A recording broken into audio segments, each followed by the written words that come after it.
বিবাহিত পুরুষ এবং বিবাহিত নারী যদি জিনা করে তাহলে তাদের বিধান কি শুনে নাও।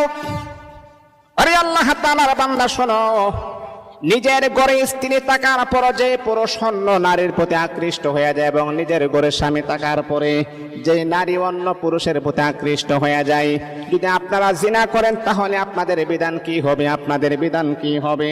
আল্লাহ পাক রব্বুল আলামিন আপনাদের জন্য বড় সুন্দর বিধান রেখে দিয়েছেন। বিবাহিত পুরুষ বিবাহিত নারী যদি জিনার মাঝে লিপ্ত হয়ে যায় তাহলে সর্বপ্রথম তাদেরকে মাটির মাঝে তোমরা নিক্ষেপ করো। মাটির মাঝে তোমাদেরকে ফুতে দেওয়া হবে, মাথা পর্যন্ত বুক পর্যন্ত তাদেরকে ফুতে দেওয়া হবে। তারপর আপনি কঙ্কাল নিক্ষেপ করবেন।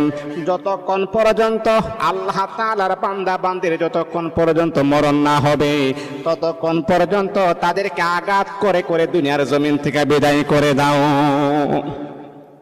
ও আমার যুবক ভাই।